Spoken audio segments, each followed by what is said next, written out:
Le roi de l'hélico, c'était lui et personne d'autre dans les années 1980. Malheureusement, après avoir connu le succès et la gloire, et avoir enchaîné les petits rôles, celui qui a brillamment incarné l'incroyable Stringfellow Rock dans la série Supercopter de Donald Bellisario a vécu une véritable descente aux enfers. Tombé peu à peu dans l'oubli, Jan-Michael Vincent est mort très discrètement, le 10 février 2019, à l'âge de 74 ans. Le comédien a succombé à une crise cardiaque alors qu'il était hospitalisé dans un établissement situé en Caroline du Nord, en Amérique. Il a ainsi rejoint son acolyte de l'époque, Ernest Borgnine, décédé en 2012 à l'âge de 95 ans. Piloter son légendaire Bell 222 n'aura duré, en tout et pour tout, que 2 années. Jan-Michael Vincent était bien intervenu dans quelques séries très populaires, dont Bonanza, Amicalement Vôtre, Le Rebelle ou Nash Bridges, mais sa carrière d'acteur semble avoir pris fin au début des années 2000. CIST en octobre 2014 qu'il était réapparu sans prévenir, de derrière les fagots, lors d'une interview choc réalisée par National Enquirer.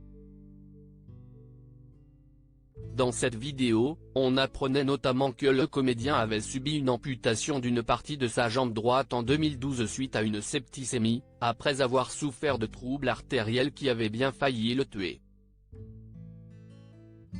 Une nouvelle infection avait ensuite décidé les chirurgiens à amputer une autre partie de cette même jambe un peu plus tard.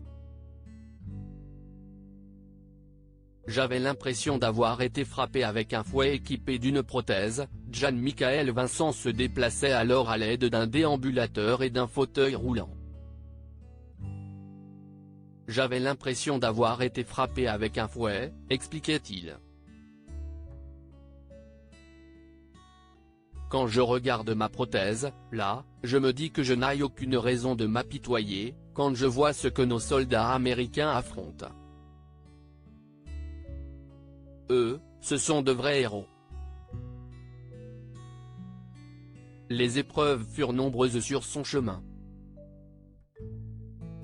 Jan-Michael Vincent avait également été impliqué dans un terrible accident de voiture en 1996 qui lui avait fracturé 3 vertèbres cervicales. L'intubation subie à la suite de cette mésaventure avait abîmé ses cordes vocales. Il avait terminé sa vie endetté jusqu'au cou et priait, durant ces dernières années, pour une solution. Hanté par le démon de l'alcool, il avait également subi plusieurs cures de désintoxication dans les années 1980 et s'était retrouvé au poste plus d'une fois à cause de bagarres survenues dans des bars. Les choses doivent être, désormais, bien plus calmes tout là-haut.